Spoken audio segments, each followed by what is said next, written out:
I'm going to call to order the regular meeting because the Redwoods Board of Trustees for July 7th, 2026.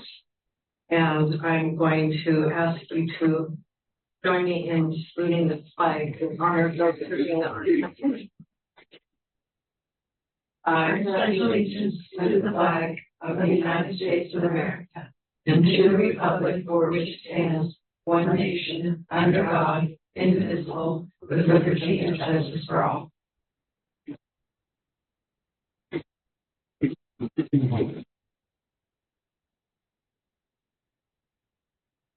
I will share our land acknowledgement. We acknowledge that College of the Redwoods is located on the unceded territory of the Wea, Pupa, Karuk, Atoll, Palawa, Wailaki, and Yurok people, where they have resided from time immemorial. We encourage all to gain a deeper understanding of their history and thriving culture. As an expression of our gratitude, we are genuinely committed to developing trusting, reciprocal, and long-lasting partnerships with the Wiyot people, as well as all of our neighboring tribes. I'm now going to disclose items to be discussed in closed session. Are there any public comment on closed sessions? There is not. In the closed session today, item 4.1 will be discussion of public employment appointment for the position of president superintendent. And now we will convene into closed session. Boards. Thank you. Everyone here now. Oh, work.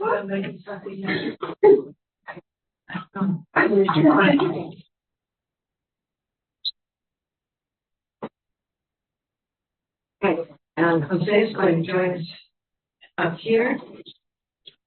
And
Ladies and gentlemen,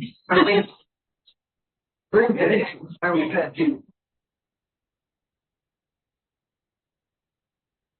Okay, I will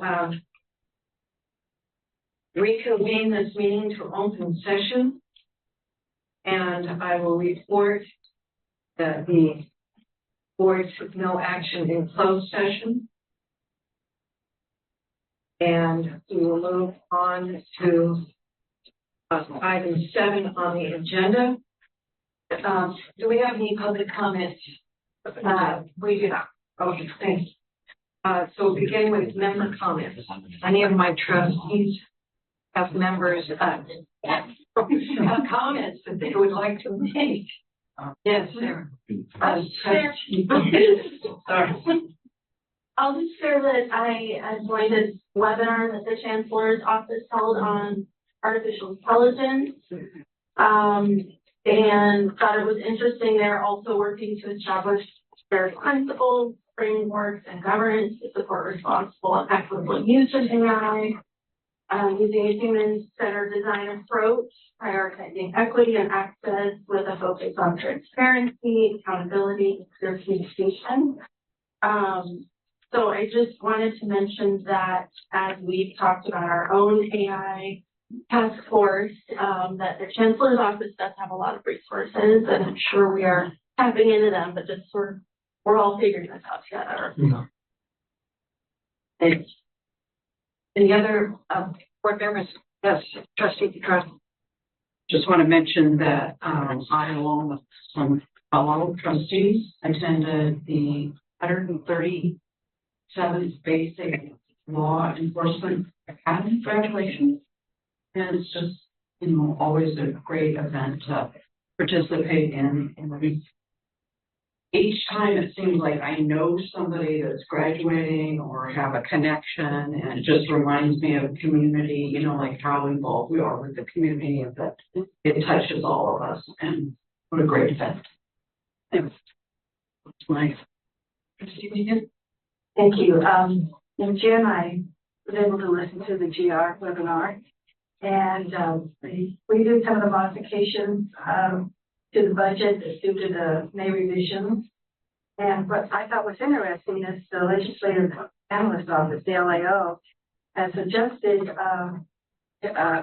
their expectations to have a higher revenue. And they've made provisions for enrollment growth. I know that's been a concern in the past. It's good to see them moving in that direction. Then on June 24th in Hoopa, the branch campus there celebrated their 25th year of existence of a memorandum of understanding between the Hoopa Valley Tribes and College of the Redwoods. Of course, College of the Redwoods has been out there a lot longer than 25 years, but it was the memorandum of understanding with the tribe that really generated a lot more resources through the tribe to continue to support that branch.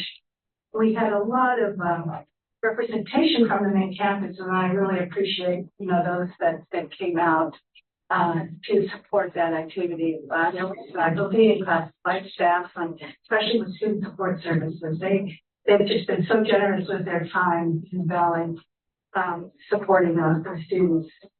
We had 4 council members there and the tribal chairman there to just participate. So it was potluck and had speeches, and it was really special.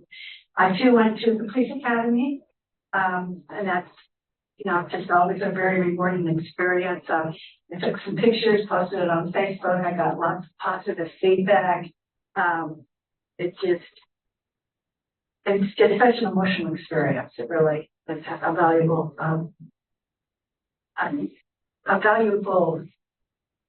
want to say, experience to have as a trustee to see the impact that we have throughout our counties through that academy. And then I listened to the Chancellor's Office webinar, AI, and learned a little more about VAR reporting. That's VAR stands for Vision Aligned Reporting Codes. And apparently, depending on what department you're in, there are different codes, whether you're student services or you're counseling, you know, all these different departments. And so they're working on getting those codes to kind of overlap each other more closely. And one of the things that they emphasize is that AI should be built by the people doing the work. And so they gave examples. They had a Porterville College there talking about how they used AI to help coordinate their codes that they use between departments. And they also had a presentation from Mount SAC and talked about their integration, particularly between the counseling department and the student services department. So that was very interesting.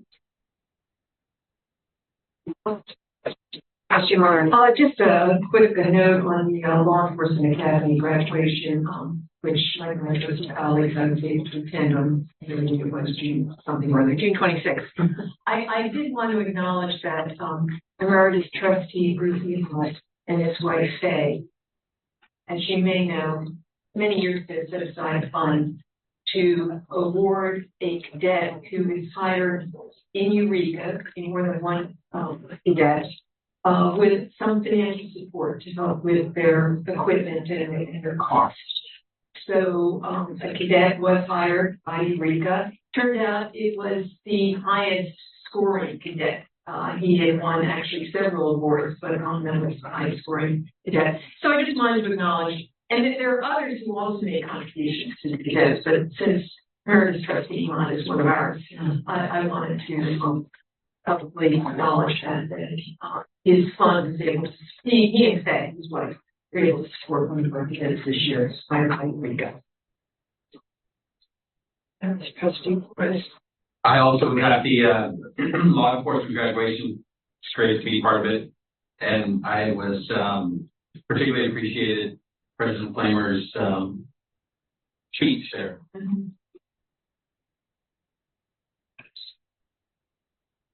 Okay, well, I was unable, unfortunately, to attend that, which would have been my last, but I would like to just contribute that two of the graduates were supported by the city of Crescent City financially to take the academy.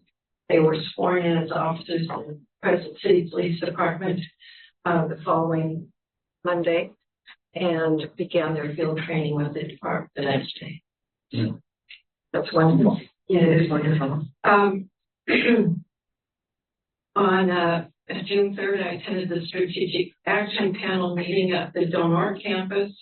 Vice President Morse was at that meeting, and she did a terrific job of trying to help this group understand curriculum development and program development. And the fact that you really can't just pick a course and say, we want to put this course on. But she did talk about scaffolding of building from a contract course that somebody's paying for to adult ed to non-credit and then credit courses, and how you can over time build those programs. And in the interim time, you are still providing skill training, background check, whatever kind of thing you're looking at. So she did an excellent job. On June 9th, student trustee Young and I had our first conversation about being trustee and serving on the board and all of that. We talked a long time. Yeah, and she was very engaged, and I thoroughly enjoyed that. And jumping forward, we agreed that we would meet prior to each board meeting once the agenda packet was out, and we did do that yesterday. Answered questions, explained different things. So I'm looking forward to her serving as student trustee, and that's been very good.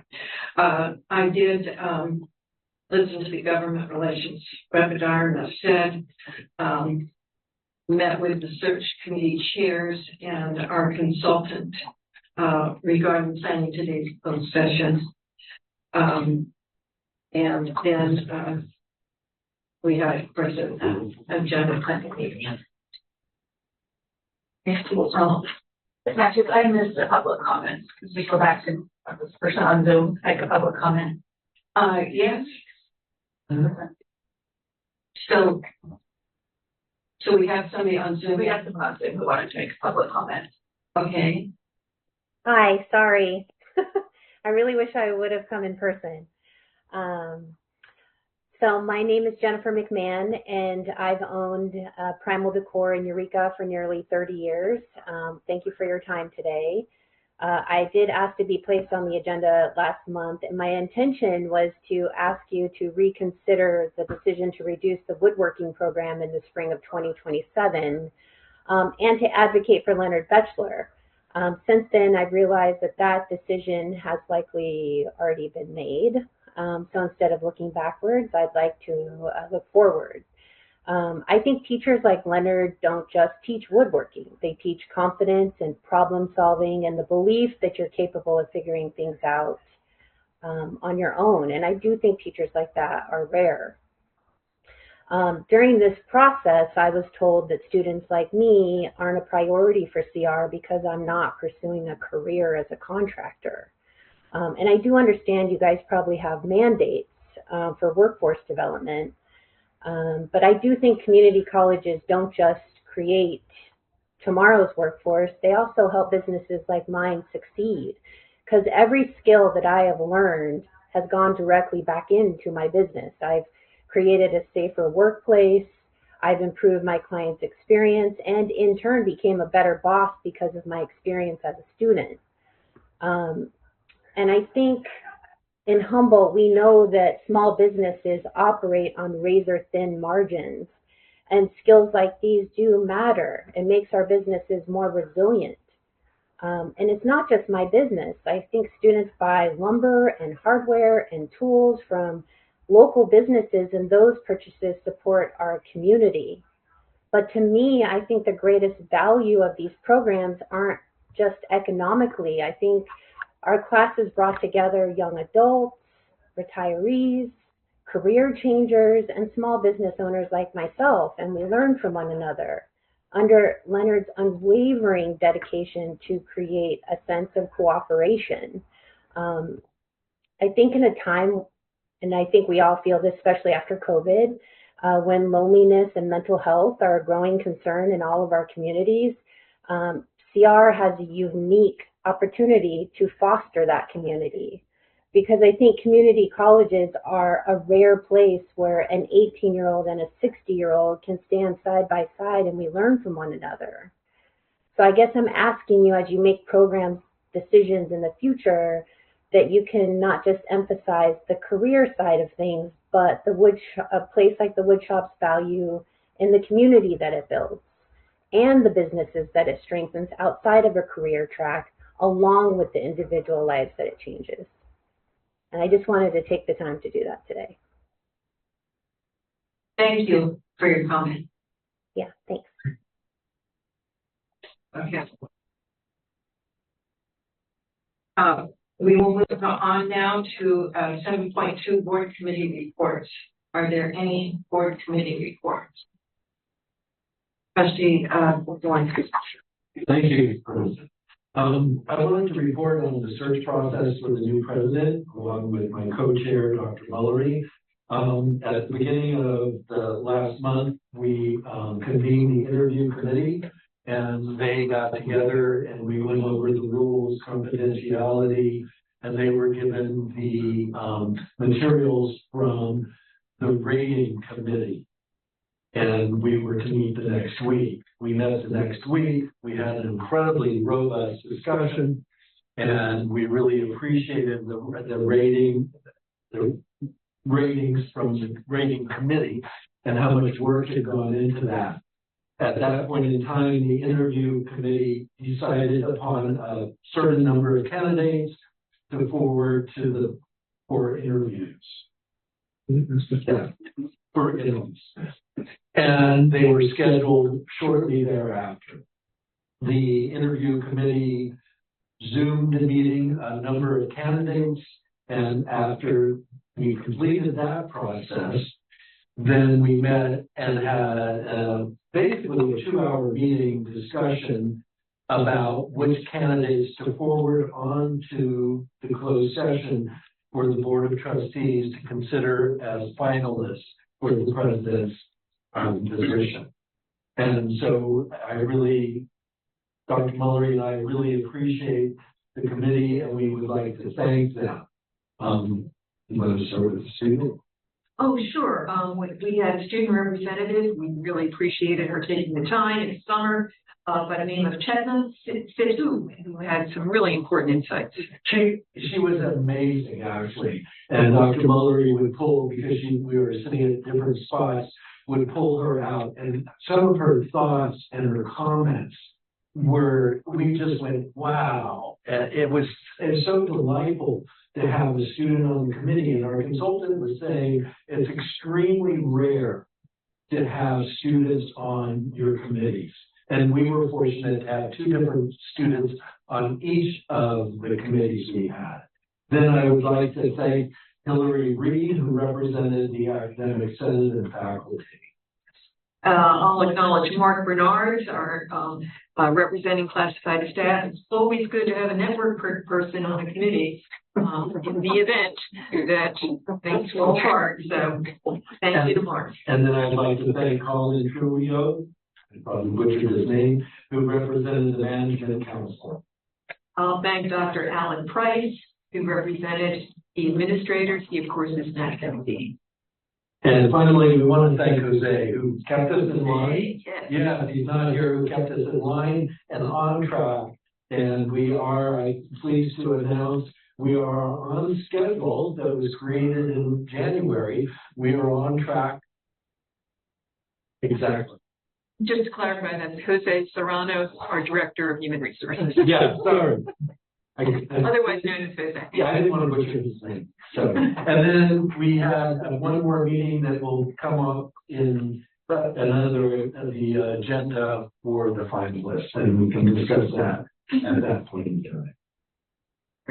Okay, thank you. And thank you, from the board as well for the work on on this process. Okay, then we move to 7.37, the Board of Trustees request. There are no current requests, so we are caught up, as you could say. So we will see if any come up in the future. 7.4, presidential search process, final interview planning and stakeholder engagement. On the agenda, this item says discussion. This really isn't a discussion, because this process has proceeded on schedule, as you have said, but also precisely by the board policy, and has involved not only, of course, the committees, our search chairs, our HR director and our consultant, but also our director of marketing and our senior executive assistant, Bill Bryant, in all of the planning for this to date. So we are on schedule, and the second thing that you have in the packet regarding this is the on-site schedule for, which would be the same for each interview date that we end up with. And it involves, it lays out all of the input that's going to come the board through these visits from candidates the day that they are there. So, any further comments? There's really nothing up for discussion at this point. Yes. I really want to thank Julie for going through policy, and when we started with the agenda, she'd go, well, you forgot so-and-so, and back through, and it is a very tight schedule, like President Matthews says, and little room for any changes. I do want to clarify that this is not the schedule for when the board will hear input from the groups before making their decision. That schedule has not been created. Thank you. Okay, we move to 7.5, set the public hearing on annual military equipment. So the action item, do I have a motion? I so move. I second.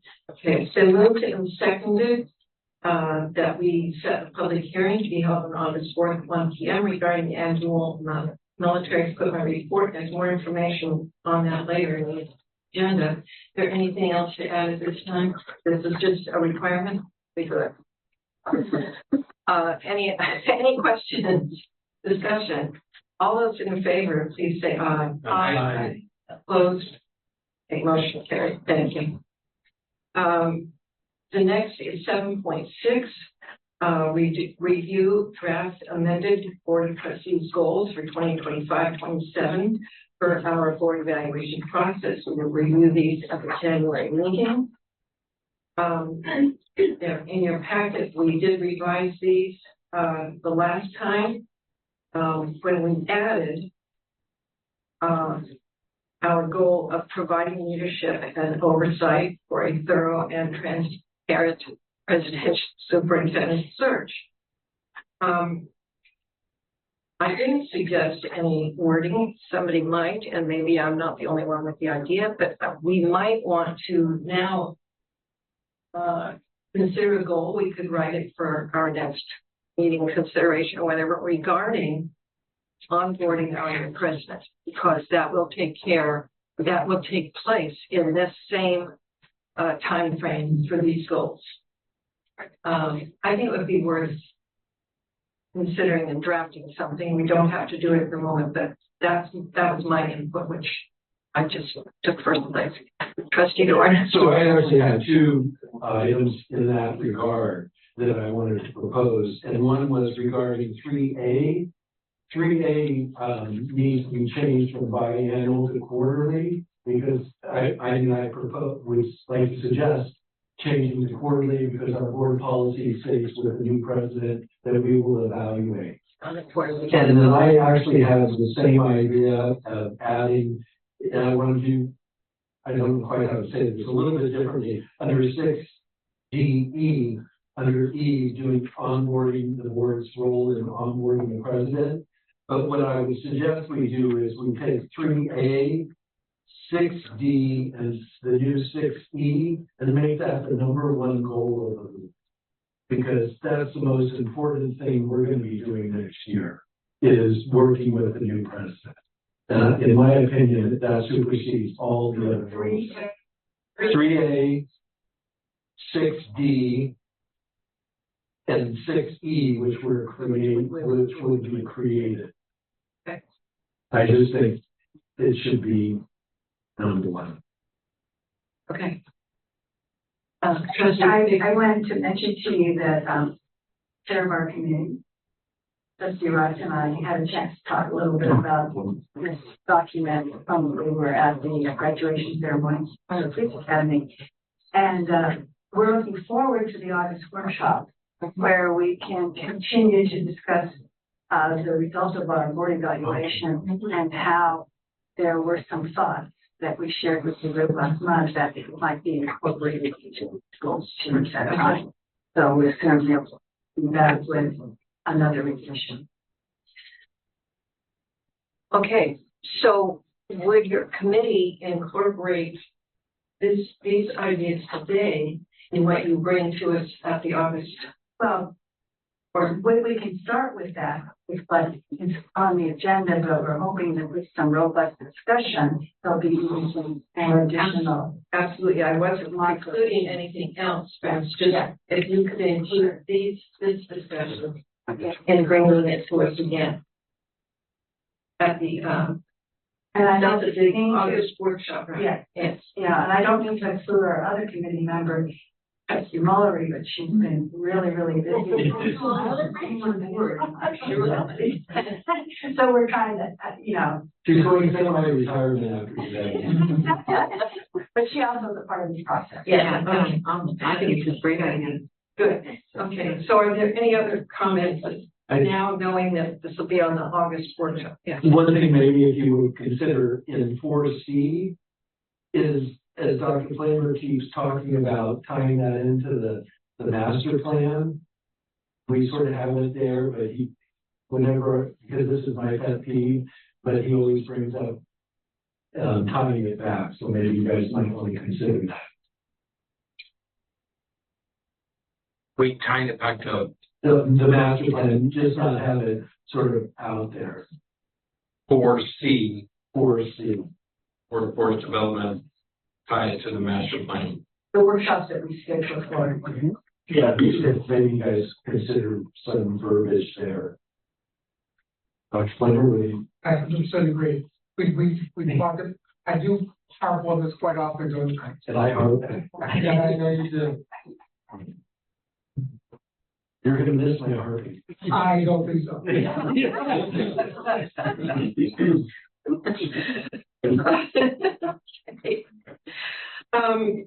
Okay, so, good discussion, and we will be, working on this again at the October work. That brings us to 7.7, amend board meeting dates, times, and locations for 2026. This is an action item. I so move. I second it. Moved and seconded. I will point out, as you read, that the change here, because of all of the meetings on the Eureka campus in September, the suggestion is to move the Del Norte visit, to hold a meeting there to October instead of September, for time and workload reasons. Any question or comment, disagreement? All those in favor say aye. Aye. Opposed? Motion carried. Did I ask for an I did, sorry. Okay, that brings us to the consent calendar. Any board member can remove an item from the consent calendar and place it under discussion. Such items will be removed and voted on separately. So we have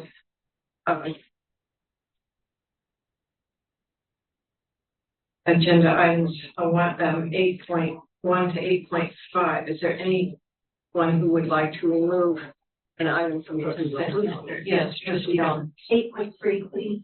Okay, we're on 8.3. Is there anything else? Okay, 8.2. 8.2. Okay. So I would like to hear a motion to approve 8.1, 8.4, and 8.5. I so move. Okay, all those in favor? Aye. Opposed? Motion carried. Okay, 8.2, trustee Andrade. Okay, so under the reclassification 16 through 19. Yes. Employees, did they go through the process under the CSEA contract? Is that the- Okay. Yes. And then, employee change of status, Yes. 20, Joseph Glass, what's that? just said item 20, Okay. employee change of status. Yes. Bernadette Johnson is going to be, That's 21. oh, that's 21. Okay, sorry. Small print. Yeah, well. Anyway, to professor of addiction studies and social work. Yes. Is that gonna fulfill the faculty prioritizations that there's that position Absolutely. under that? Okay, so there'll be a transfer into that. Yes. Okay. So then that job will be open. Correct. Okay. Okay, any other, okay. So then a motion to approve 8.2. I so move. Second. Okay, it's been moved and seconded. All in favor? Aye. Okay. Item 8.3. I wanted to disclose that as CEO of Humboldt Area Foundation, which is party to one of the contracts included in this agenda item, I'll be abstaining from this vote, and if any discussion takes place, I will leave the room. Okay. All right.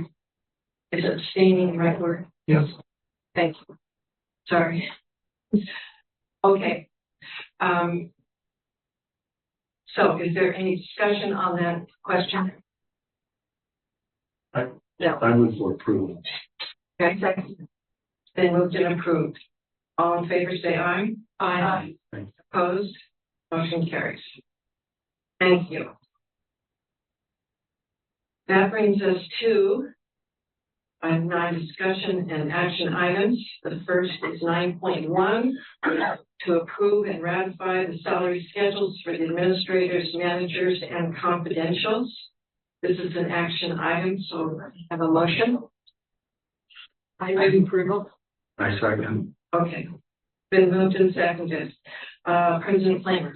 Certainly, when the board approved the AMC salary schedule based on the May revise, or January, it was 2.41 COLA. Now it's a 2.87 statutory COLA.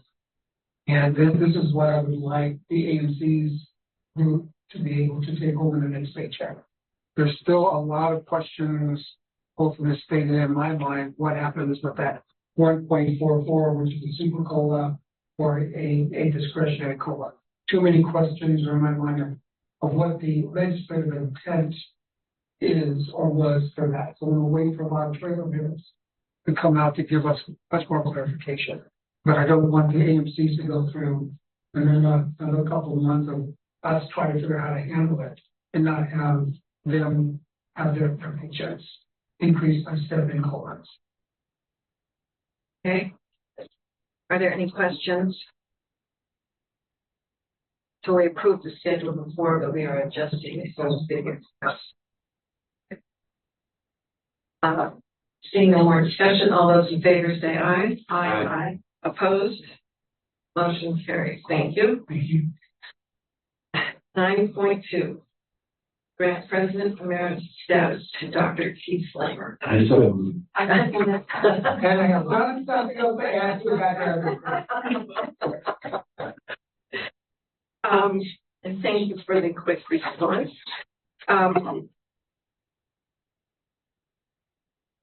I considered saying all my remarks over again that I made at graduation.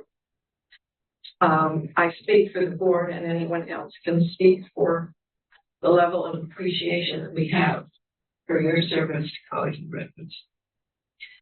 From the day you got here to now and continue. And that, along with all your little perks like free admission to athletics, it really is just such an indication of our respect and appreciation.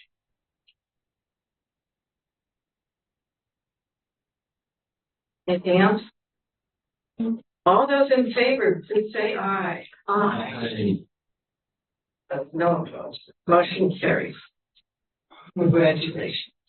But more stuff, I get it. I get it. Yes.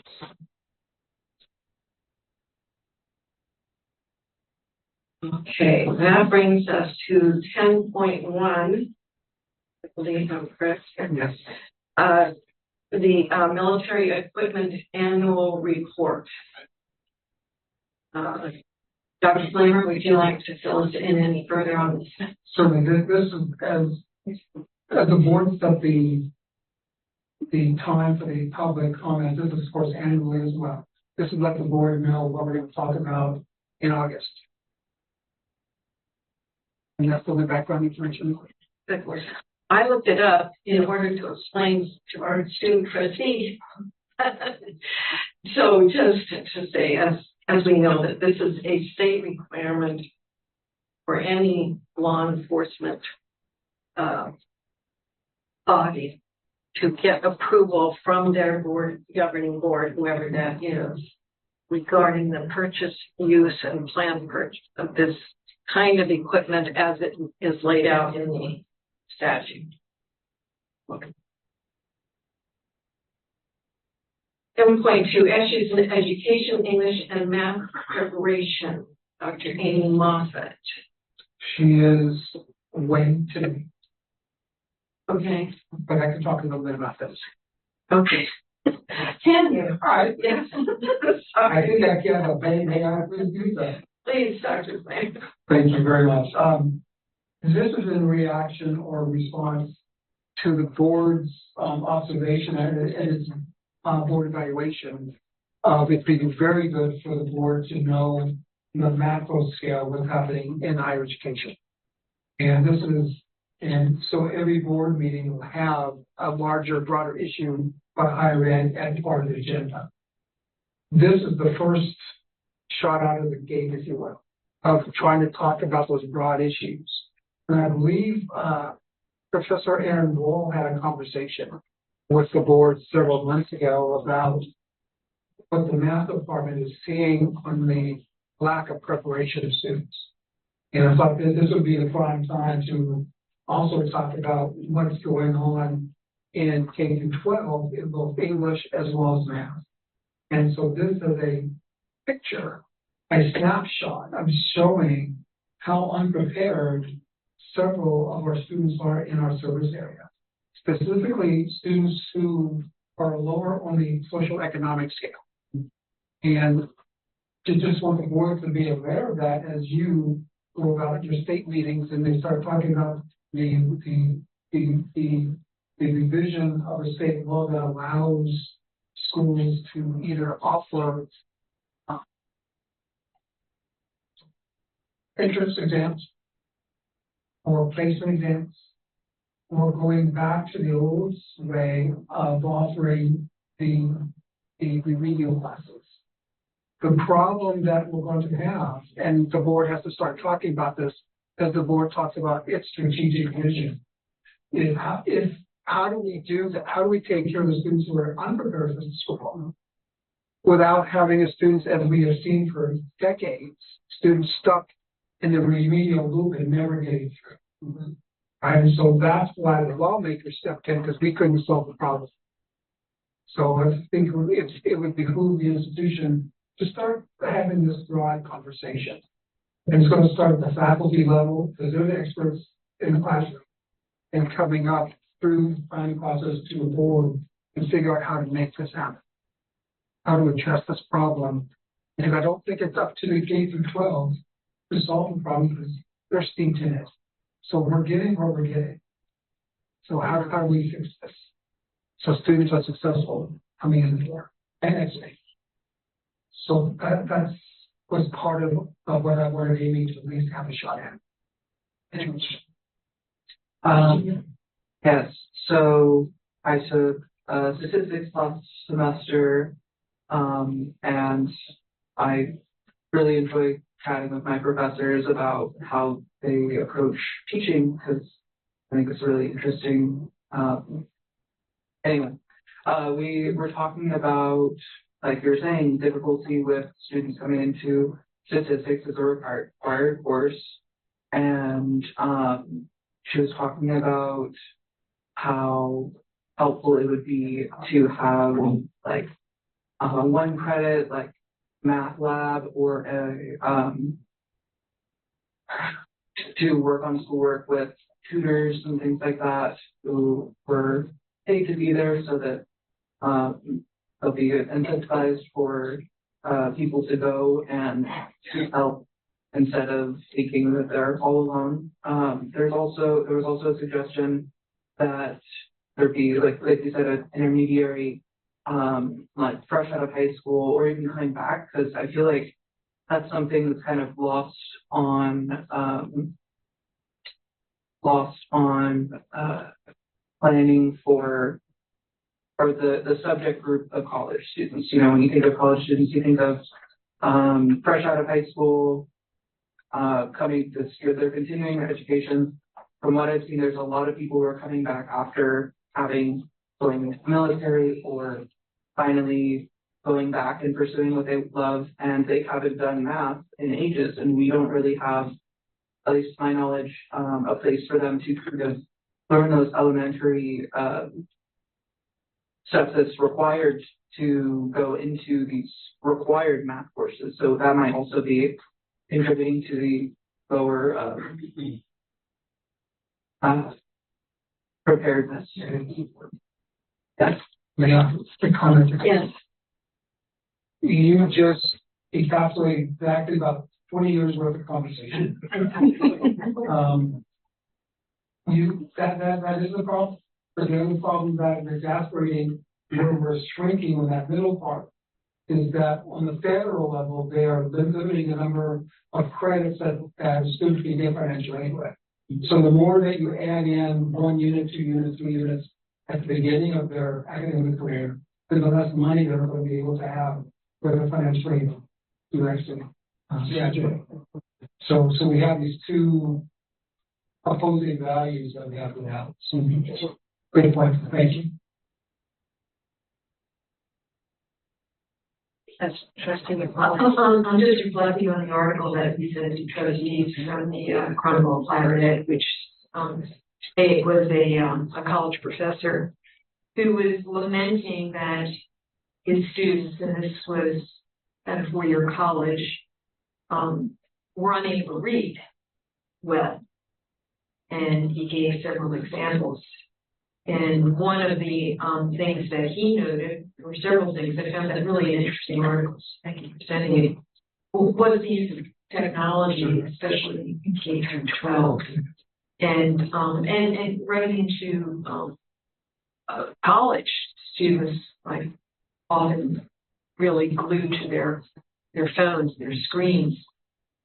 All I want to say is I think the situation is going to be exacerbated by AI as well, because it's going to be far too easy just to ask Google or someone, well, you know, what's the answer to this? With very little critical thinking. I don't have a solution to this. I'm just saying I'm afraid it's going to get worse before it gets better. And that was that third piece of how does AI exacerbate the problem. And that's something that we're trying to tackle with an AI committee. Yeah. Good to be aware of. Yeah. Yeah. So.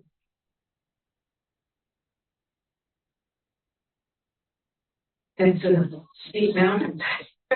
So I understand what you're saying about the K through 12 system being mired in the same situation. It does, and that does not, and working at that level does not impact the students that are coming to us now or in the next few years, really, because that's a long-term project also. But it seems to me it's still a K-12 project, as you know, as well as college one. Go ahead. Yes, but I want to be careful how I phrase this, because I would not like to have our K through 12 colleagues think that they are the problem. Right. So I should just, there's a problem that's coming from there that we also have to address together. Right. Yeah. Work. Yeah.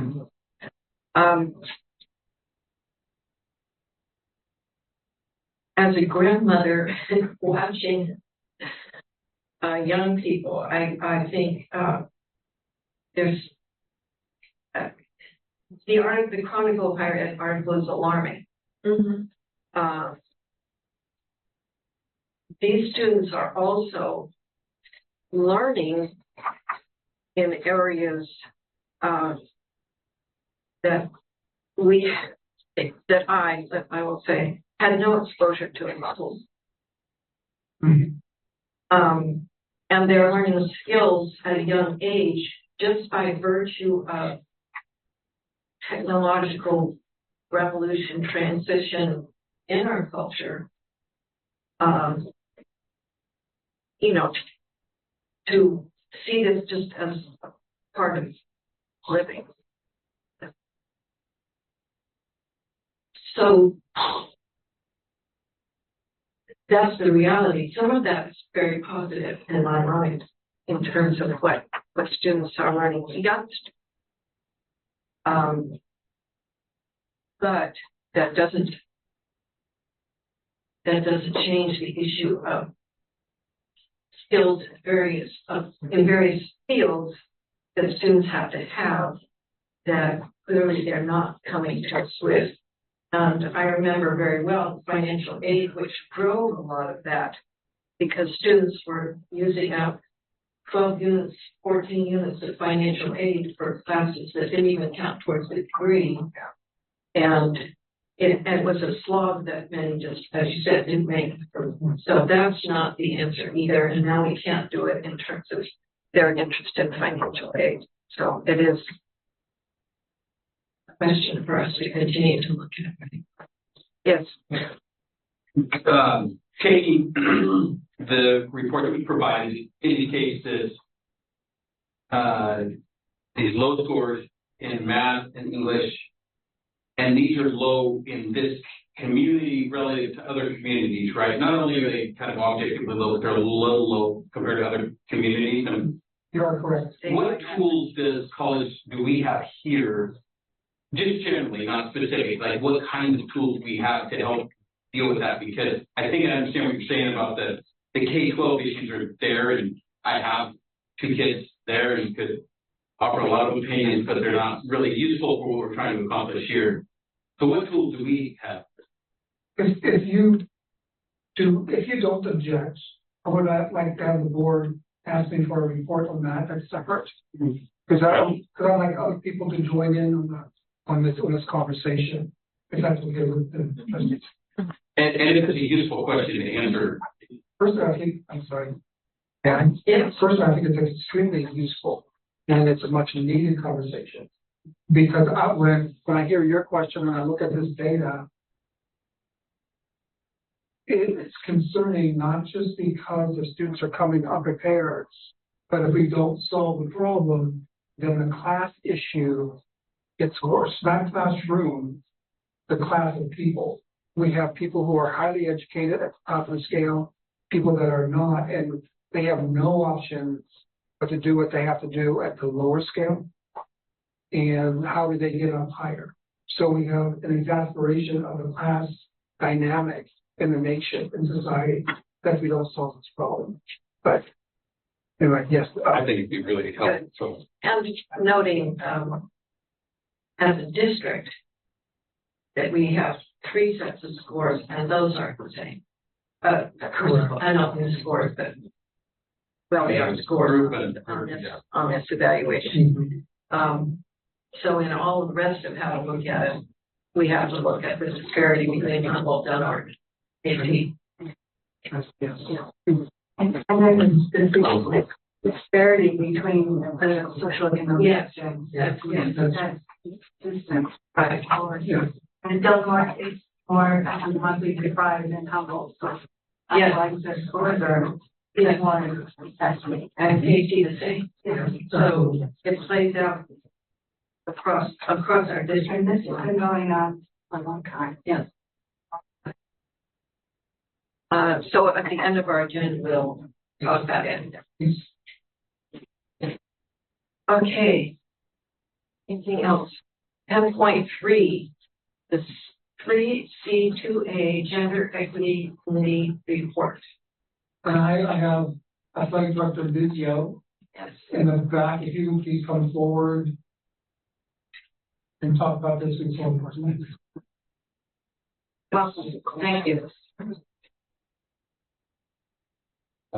Thank you for allowing me a little time. I'm Ryan Vigio, as you stated, Athletic Director, and the 3C2A annually sends out a progress report to each institution in the state.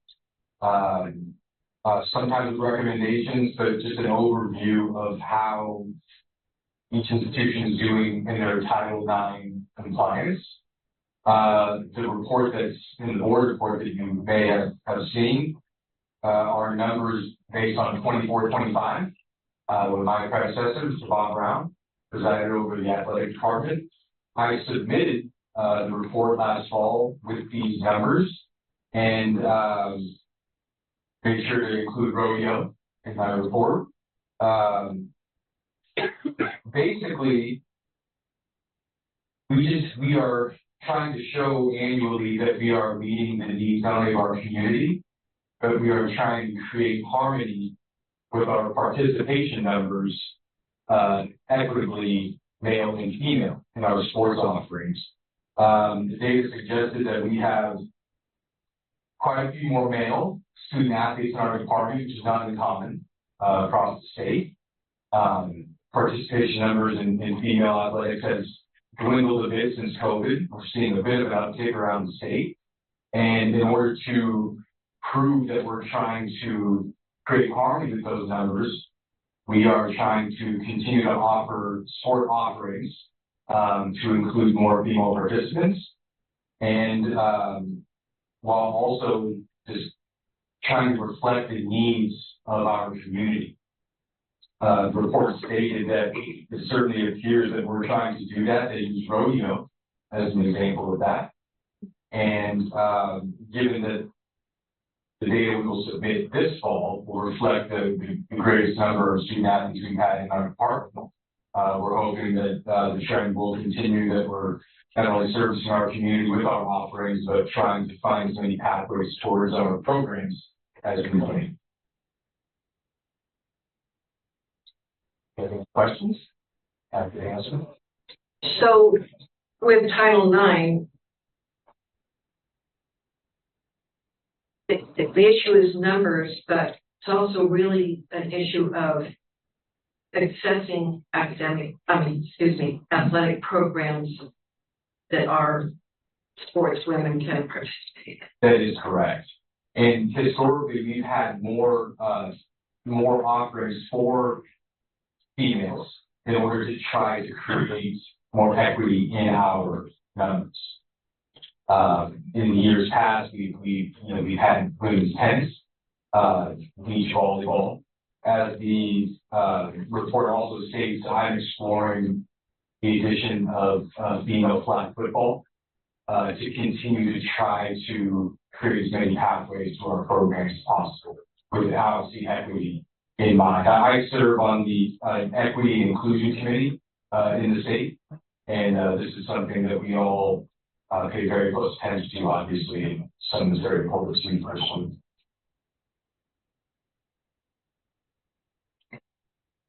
Are there any comments or questions? Thank you. Thank you. For being here. Now for the report. Okay, that brings us to Academic Senate Report, President Wendy Reeves. Welcome. Thank you very much. I don't have anything to add to my report. I will always take questions if anybody has them, but I do want to take the opportunity to say yay for our classified colleagues in the audience and to express faculty gratitude for our classified humans who definitely we get to be on the front line, which I think is really fun, and none of it happens without our classified colleagues. Taking questions if y'all have. Thank you. There's a question. Oh, sorry. I'm familiar with the term academic senate. What does that mean? Academic Senate is a representative body that is represents faculty voices in 10+1 areas of the college function. So this is a place where we get to have faculty voice and engagement in processes. And do you want to talk about it later? I've got a lot I can share. If I can add that we do have an ASCR rep from the Senate as well. Okay. Teamwork. Okay. That brings us to 11.2, classified President Rachel Worthy. Welcome.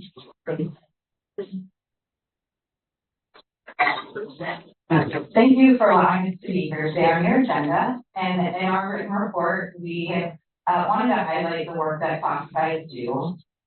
We have a very amazing, caring, and committed group of classified staff that are dedicated to the mission of this college and to student success. Like everyone, we are feeling the weight of the cost of living increases, and the classified professionals are often the group that have the least financial flexibility to absorb those increases. So much so, the state that just approved their budget has allocated a portion of the funds to go to allow classifieds to have access to basic needs services on campus. So they're identifying that classifieds are struggling. And we want our classifieds to be able to thrive in the communities that they serve. Investing in classified professionals is investing in student success.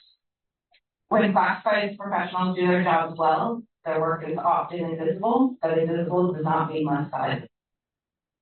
It means that systems that support student success work well, and students should feel a college that works. We know that for this college to be successful, we have to have amazing collaboration between our faculty and class size, and you want to be for your thoughts.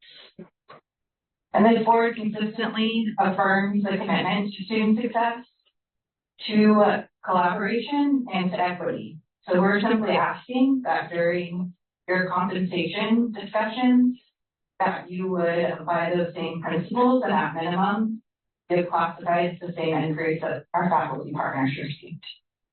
Thank you for your time, and I'm happy to answer any questions. Any questions on this one? Thank you both for your written report and for being here today. And I know some of your people you're speaking for are here, so thank you for being here. Thank you.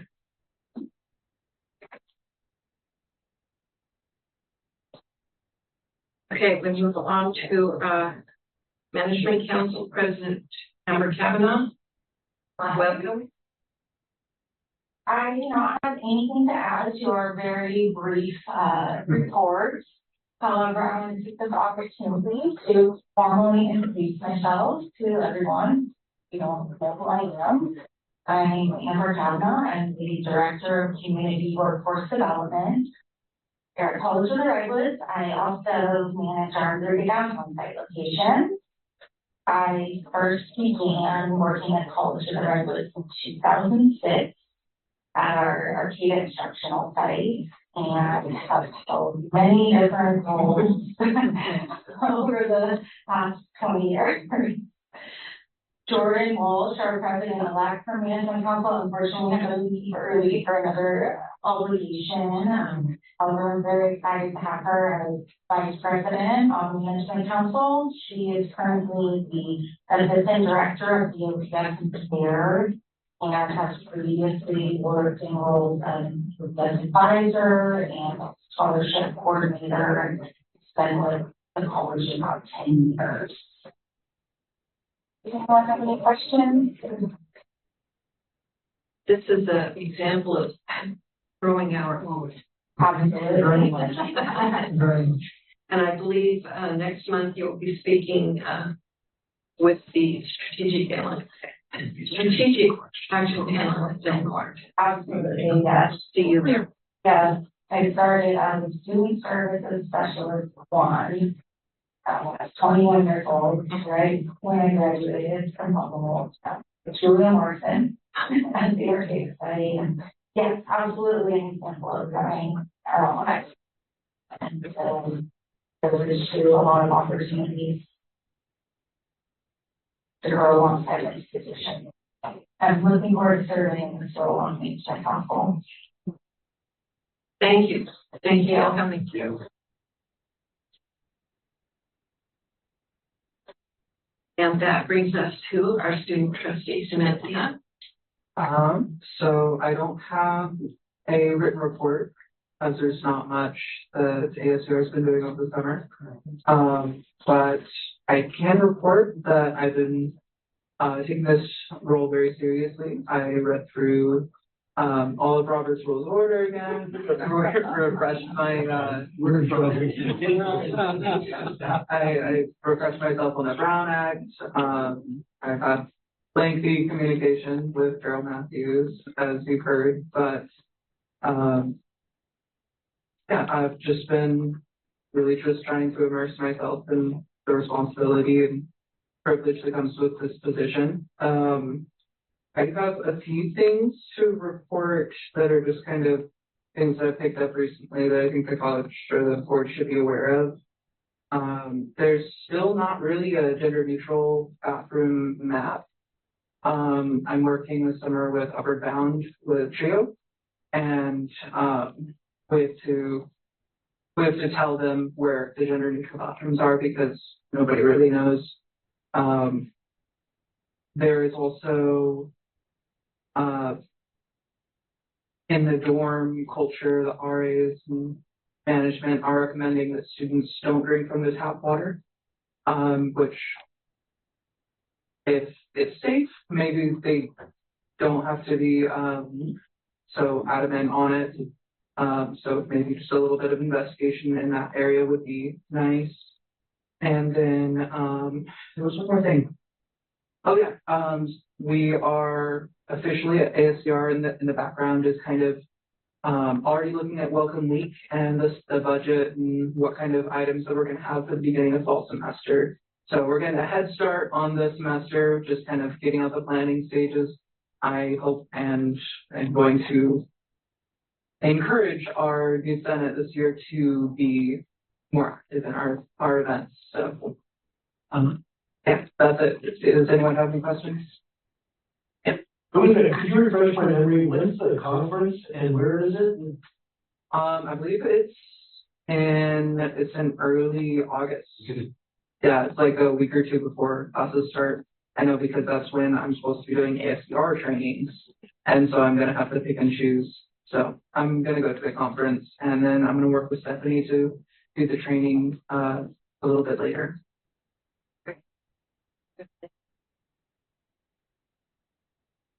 Right. That brings us to administrative reports. President Flamers.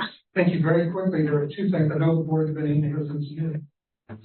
So we have a closed session. I want to mention that at the August board meeting, I'm going to have Dr. Peter Musso, who is our AI liaison, to do a presentation of the work that the ad hoc committee has done over the summer, and to give the board a preview of what we will talk about during convocation.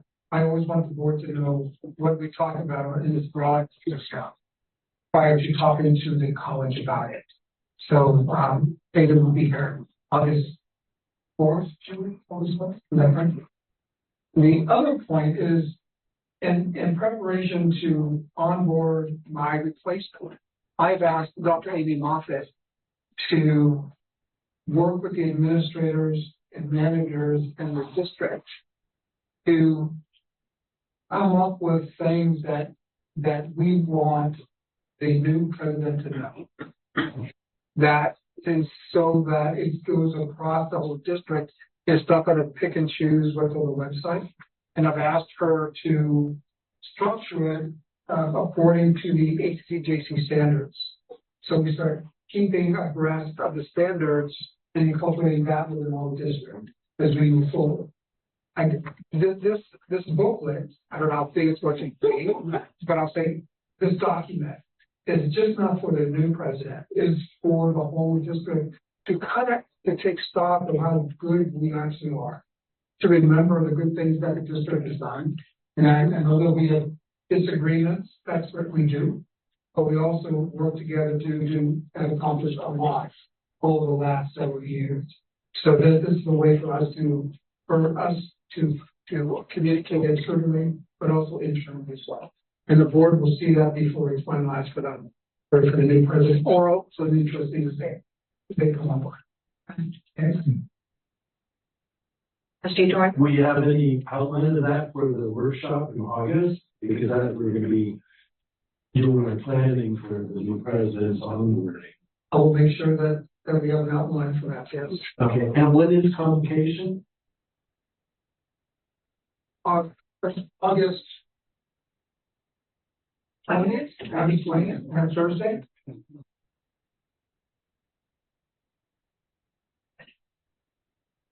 Yes. That's a good guess. Okay. Okay. Anything else? Any other questions or comments? Thank you. Thank you.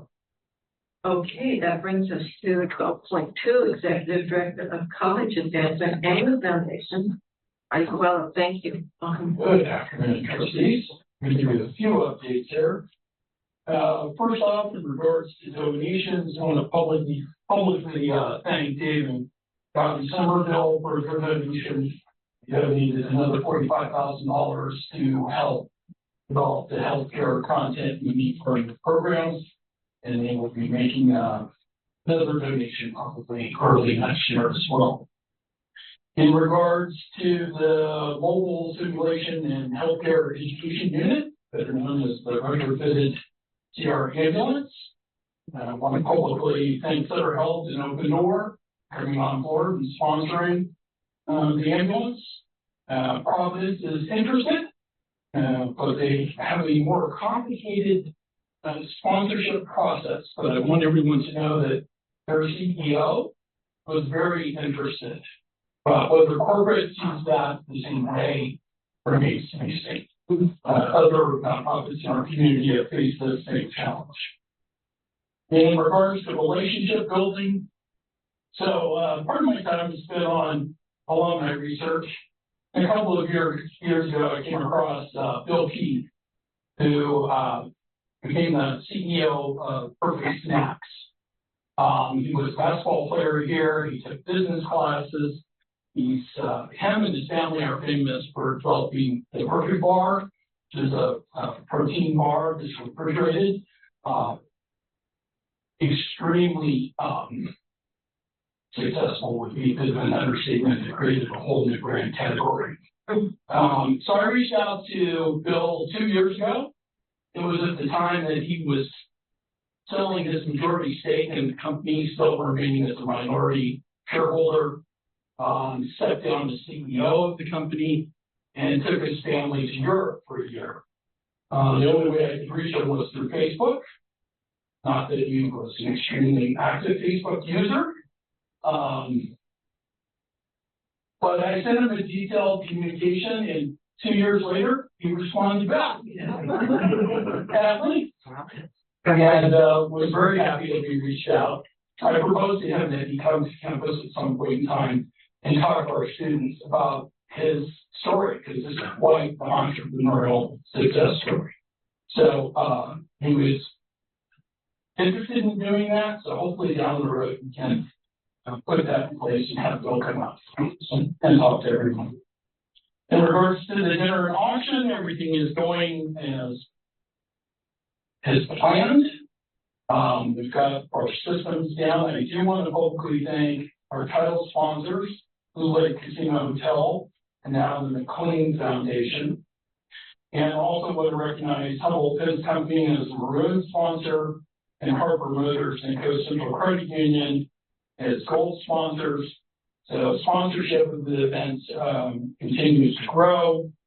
Of course, we are still seeking donations and selling tables. Key questions.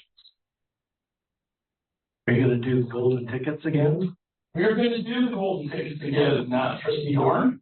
And it was recommended by several local members of the athletics department that we increase it from 150 tickets to 200 tickets because we left a lot of people unhappy last year who wanted to buy tickets.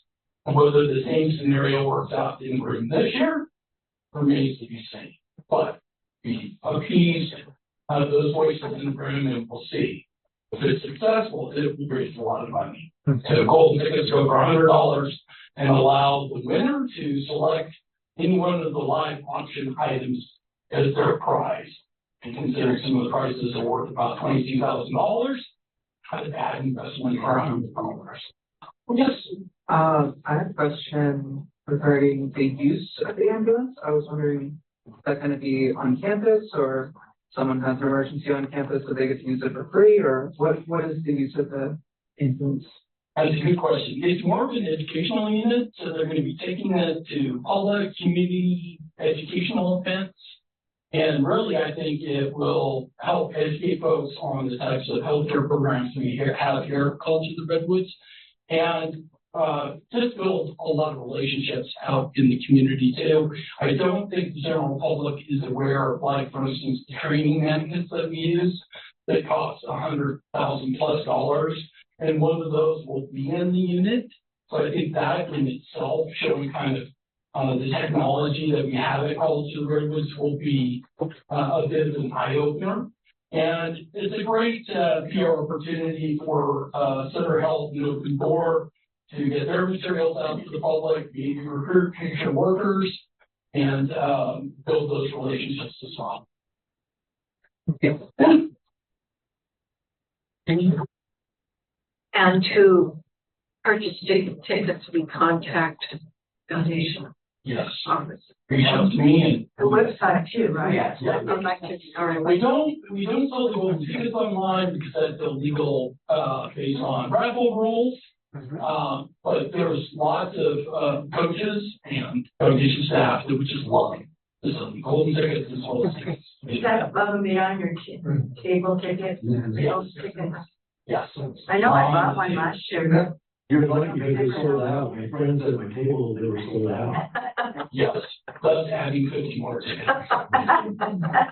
But increasing their odds. Yes, it's true. I'm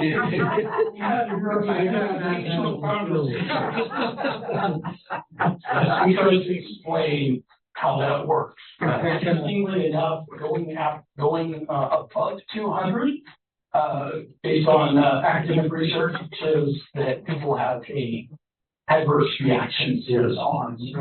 But going up to 200 in theory still works as good as 150. We'll see the rest of it. Thank you. Okay, thank you. I'm just trying to check. That brings us to 13, future agenda items, reports. Request to place an item on the agenda, so we did talk about the, report on, resources for assisting with, English and math skills that you were talking about coming to the August meeting. Yes. Okay. Is there anything else? Is there anything else that, anyone wants to suggest for a future agenda item? No. Okay. This concludes, the open session part of our meeting for the moment. We're going to be, adjourning to closed session. In closed session, we'll be discussing conference with labor negotiator, government code section 54957.6, employee organization, CRFO, agency representative, Mr. Colin Trujillo, and conference with labor negotiating, government code section 54957.6, employee organization, CSEA, the agency representative, Mr. Jose Serrano. Are there public comments regarding this item? Okay. Then we will adjourn to closed session. Thank you. Thank you all for being here.